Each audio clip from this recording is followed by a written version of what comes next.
Hey, what's up, everybody? You're listening to the Post Money Plan podcast. This episode is coming to you June 28th, 2017.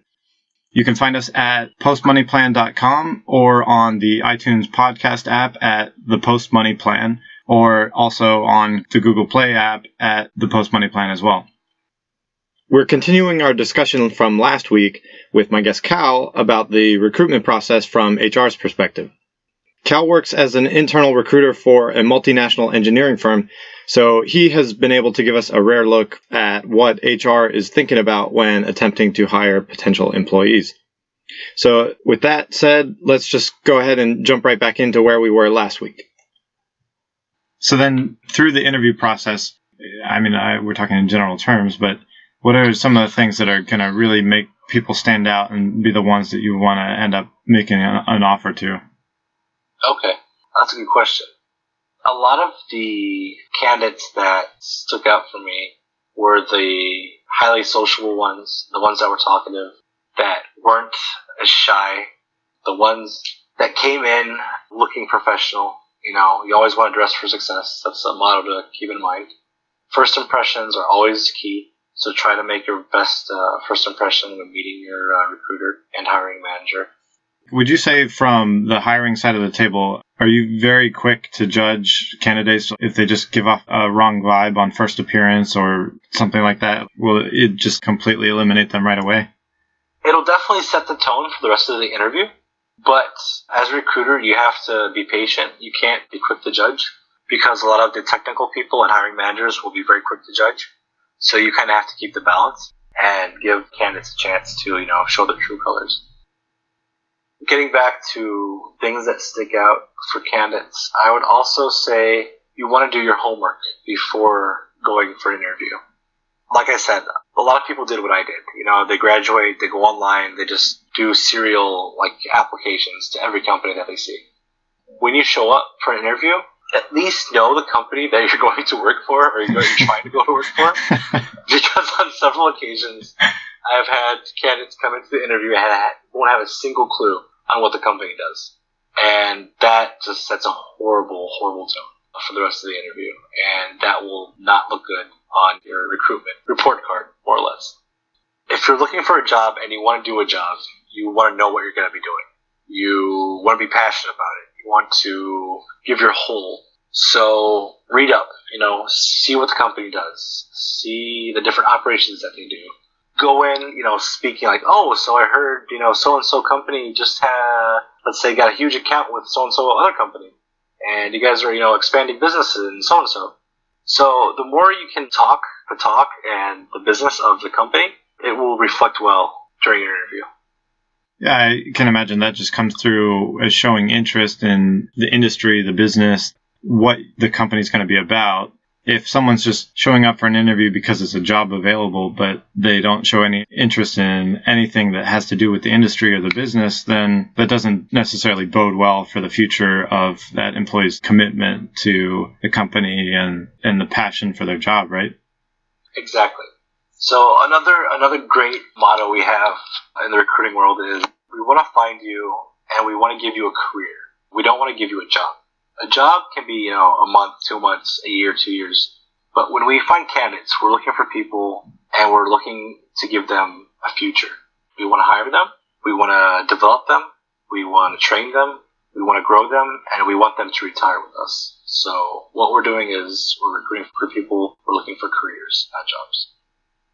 You've kind of been touching on this, but to re-emphasize the point, what are the important key things that applicants should be thinking about in the recruitment process, and the key things that you're looking for?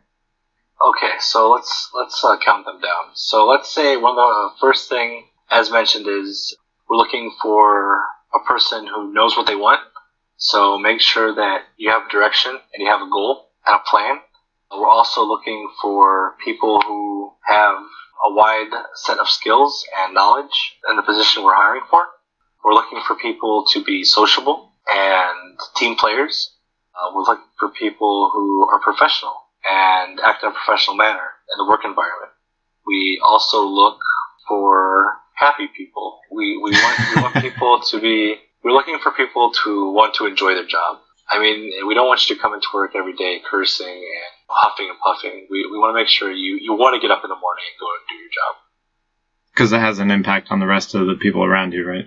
Exactly. I mean, you want to make sure that your employees are engaged, and there's something we call negative or toxic engagement, basically, where people come into work and say, oh man, so-and-so got a raise, but I didn't, and, I've been working so hard, and none of this has shown, any appreciation. And so basically people who like this will pollute your work environment, and it's going to demotivate your employees and create a toxic environment. So you always want to make sure you try to be as positive as possible. And that goes for the interview as well. You want to speak about positive things. For an example, I was once hiring for a field engineer position for my current company. And half the time the candidate was going on about renewable energy and how electric was going to replace petroleum in the future, and how, what we're doing is going to be obsolete one day. Negative comment after negative comment. And I'm just thinking in the back of my mind, if you're not convinced about what we do, or you're not, liking one bit of it, then why are you applying for this position? Yeah. So you want to be as positive as possible. All right. So then once you're making an offer, what are you expecting from the candidate, or what usually happens during negotiation and acceptance? Process? Yeah. Okay. So after we've selected the candidate that we would like to hire, we go into the offer stage. So what we'll do is we'll formulate the package, which usually consists of, your basic salary and all the benefits and so on and so on. And we will write up an offer letter, and we'll then present the candidate with the offer. I myself have been through several different methods of this process, and I've also executed several different methods of this process. Most of the jobs that I have received offers from have been physical offers where they call me in for a third interview, let's say. And usually by this third interview, us as a company have decided, that we want to pursue this candidate and make them an offer. So you go through a quick Q&A, and then you move on to the offer process, where you'll present them with the offer letter, which will detail the job title, the grade or level of your organization has such a thing, the basic pay, a breakdown of your complete package, as well as any other additional benefits that the company might offer. Once you do the physical offer, the candidate on most occasions will take the offer and say they'll get back to you or get back to us as a company. On rare occasions have I seen people actually sign the offer on the actual spot. It's usually been for lesser skilled positions, such as operators, where I guess they don't have a lot of options. I'm not sure why. But one of my... But I mean, it's prudent for people to take their time to look through it and consider it. So that's what I was getting to. So one of my tips for all job applicants would to be to take your time and not rush into anything. Yes, it's a good sign that you've got this job offer, but also keep in mind that it's not something that's going to go bad in 24 hours, unless stated on the actual offer, which has happened before. So always try to ask for as much time to think it over and to look it over as possible. You don't want to jump into anything without knowing all the details. If your offer is missing any type of information that you're curious about, always be sure to ask the recruiter about those certain details. There's never a stupid question, only stupid answers. Just keep that in mind. But yeah, I think it's a super important thing to actually review the offer that you're given. Now, when it comes down, the next topic would be negotiating an offer. A lot of time for entry-level positions, there's usually not very much room to negotiate. Usually companies for entry-level positions will have a fixed salary, is what they call, and they will hire everyone in these entry-level positions at the same salary, and there's usually not a salary range for the actual position. Because there's not that much differentiation when people are just in junior entry positions. Exactly. Everybody's going to be doing the same job and will probably have the same level of experience. So there's no real need for a salary range for that position. Now, on the other hand, if you're going into a more experienced position, then yes, you should always do your best to negotiate, but in a professional manner. For most companies, when we are hiring experienced professionals, we will ask the candidate for their current package, one of the things actually I do now in compensation and benefits is when I'm required to create a package for, let's say, an experienced professional, one of the main things I will need is the full breakdown of what they're getting paid as of today with their current employer. Why do we do this? So like on your own research or from them telling you? No, from them telling us. If they're serious about getting a job with us, then there won't be any issue with them providing all details. But also sometimes we'll have people blow up their numbers by quite a bit. So we always try to ask the candidate for a copy of their payslip so we can verify what they're claiming. Because recently I had a guy that they were trying to hire who was claiming he got monthly airfare on the company jet and had a special room in the field and he got like VIP treatment, blah, blah, blah, and just some ridiculous, claims that saying that his current employer was offering. So, unless you have something to back up those claims, don't make them. You always, like I said earlier, you want to be as transparent as possible. You do not want to make up numbers. You do not want to tell the recruiter you know how to do something that you don't. You always want to be as honest as possible because another thing to keep in mind is the recruiting network is quite close, especially in similar industries. So I still am in touch with a lot of my other recruiting counterparts in other companies. And whenever we're looking for certain candidates, we'll actually talk to each other. So if you go and, have an interview with my competitor and you claim certain things, I can dig a little bit and see what you told so-and-so and what claims were made. And if word gets out that a candidate, either falsifies information or is making things up, that can eliminate a lot of your job chances in that market. The job market these days is so close now with all the social media and all the social networking that it's super easy to, dig for certain things on a candidate and find out if it's true or not. But getting back to the point, so what we'll do is when hiring an experienced professional, when getting their offer ready and trying to make an offer, we'll look at their current package and basically we'll try to increase the package to a certain point where it's an attractive offer. And like I said, we usually ask for the current package so we don't go back and forth. One time I had to prepare an offer for a candidate that would refuse to give us his current package. The package preparation stage for this candidate took a good 3 weeks because it was just back and forth, because we didn't know what he was looking for or what he wanted. It wasn't clear. So if you are an experienced professional and you are looking for a certain package, you should make it clear at the very beginning of the recruiting stage because you don't want to go down the whole road wasting your time and wasting the recruiter's time. Because if you get to that certain point where it is offer time and what you're expecting is something astronomical and not logical, then you're just going to hit a brick wall and you won't be able to, obtain the position that you wanted. So how much of an offer from your side of the table is going to be based on just what, like industry pay levels versus the applicant's previous income or whatever their income at their current job is? Well, for most companies will have a certain focus that will study the market of each country or of each, let's say, industry within that country. And they will build their compensation on the research that they do. So something that we do in our organization is a annual compensation review. So we will look at everyone's salary, everyone's income, their fixed pay, their variable pay, their benefits, their added on bonuses, and we also participate in annual market surveys. So we have several providers that provide us with market data that they collect on a yearly basis, which is actually going on right now as they're actually collecting all the data for this year. And they will summarize it in reports. So then we can look at the market data and kind of see where we're placed. So if we notice that we are way below the market in, let's say, IT sector, then during this compensation review, we will propose to the board or propose to management that we need to, review the salary structure and review the salary of this certain job function. Then we'll propose an increase to meet at least, most companies usually meet at least the median of the market. So unless it's a local small-time company, then you're going to be at least being paid the average of what the market is.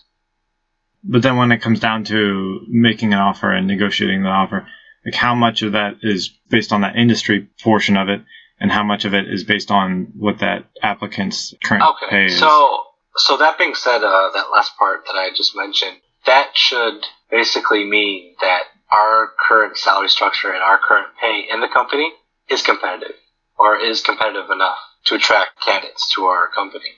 Now, if the person already has a job and he's looking for a certain amount, then we'll definitely take that into consideration. We'll see what he's expecting, and we'll also take into consideration his current package when preparing an offer for this candidate.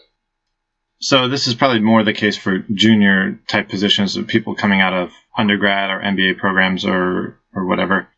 If people are dating multiple companies at the same time, interviewing at multiple places simultaneously, and you make an offer and they're saying, can I get an extension on my reply? If you say, like, we're making this offer, we want a response back in a week or 2 weeks.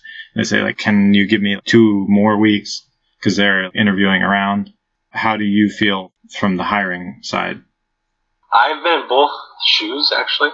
I've been the candidate where I have had 2 offers from 2 different companies. I played that game. And I've also been on the hiring side where I need a candidate and he's been giving the same, story that he has a dueling offer or a competing offer from another company. Once again, it really comes down to the position and how fast the company needs it and how bad the company needs it. If it's something that the company needs as soon as possible, then they probably will not give an extension and they will go with their second choice for a candidate. But if it's something that the company is willing to wait for, then they usually don't have a problem with delaying the onboarding process or the acceptance of the employee.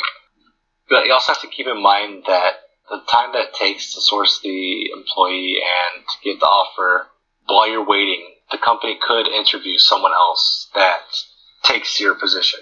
So while you're asking for an extension, during that, let's say, 2 weeks that you ask for, the company could go and find somebody and actually interview someone they wouldn't have interviewed if they would have hired you, and actually take that candidate instead of you. So it's usually key to be as punctual as possible and to respond to an offer as soon as possible as well. Okay, but then what if you were trying to hire someone and you made an offer and they're trying to negotiate and say, like, I had this other offer, like, what is your response? That's a good point. That's actually something I was about to go into. That happens on several occasions where a person will have conflicting offers, or let's say 2 offers at once. To be honest, unless you're applying for a more senior position, I would not play that card. If you have less than 5 to 7 years experience, I would not advise to try to bargain with a conflicting offer, because what the recruiter might do is say, okay, that's good that you have this other offer, then you should go and take that other offer, good luck. Is that because when you're talking about more junior positions, the supply of candidates is more abundant than more senior positions? Exactly. Like if I'm hiring for, let's say, a welder, there's tons of welders out there. It's not a super skilled position. And if a guy's going to come and try to negotiate and give us a hard time during the recruiting process, then I'll just say, well, best of luck, and I'll start looking for another person who will be less of a hassle to recruit. Yeah, okay. Just to close the loop on everything, what are really big points that would knock people out or really turn you off about a candidate throughout the whole process? You touched on things before. Yeah, we can summarize that up, definitely. Like I said, you want to be as personable as possible and as friendly as possible. Do not show up to an interview with a cocky attitude, with a know-it-all attitude. Try to be as polite as possible during the interview process. Just remember, behave and mind your manners, and don't act out of line.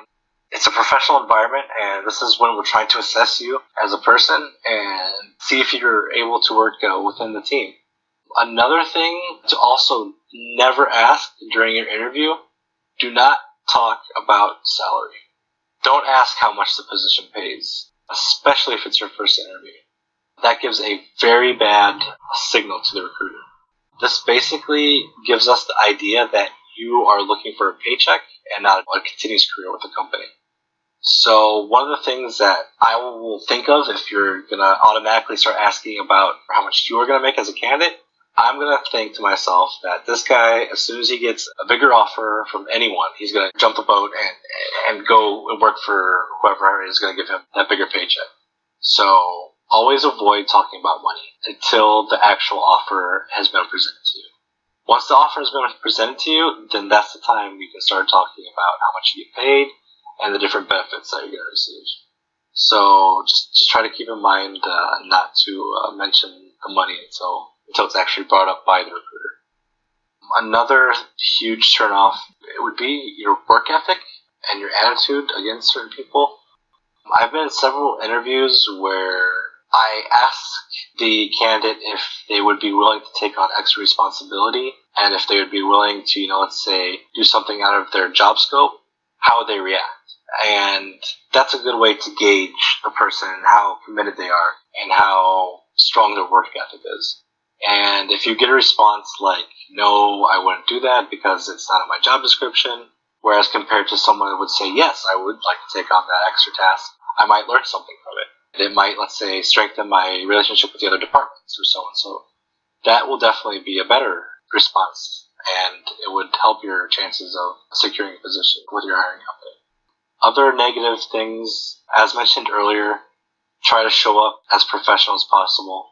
Try to dress well. Make sure you're clean shaven if you're a male. A nice haircut. If you have tattoos or piercings, I would cover them up and or take them out. You want to look as presentable as possible.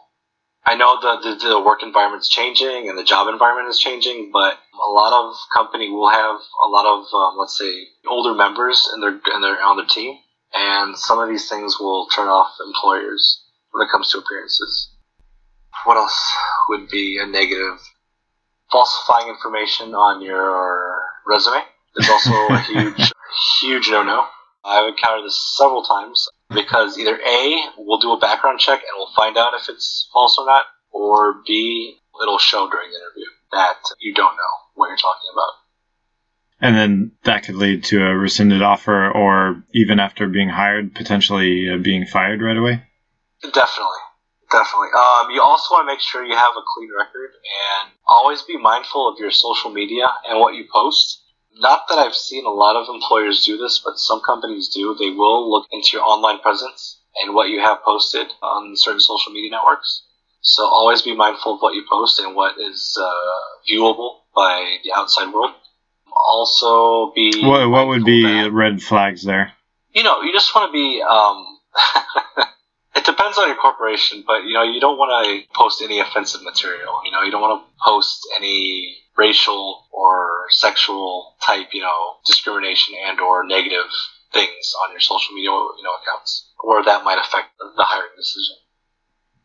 All right, we've kind of ran long. Any other closing thoughts there? Basically, I know finding a job is a very difficult task, and it's a very lengthy task in most cases. You just have to keep your head up, and you always have to remember that a lot of the big companies have thousands upon thousands of candidates coming through their website and or door on a daily basis. So don't expect to hear responses in days. I would give at least 2 to 4 weeks for certain companies to respond. I want to also remind candidates to broaden their horizons. Do not narrow yourself to a certain market or a certain country, let alone, don't narrow yourself down to a certain market, let alone country. One of the mistakes I made after graduating is I was trying to look for a job solely in the town that I graduated from, or the major city that I graduated from. And after traveling and visiting other countries, I started applying to international positions and positions that were outside the U.S. And that's actually where I found my first job. As flexible as you are, try to apply to as many different companies and or positions as possible.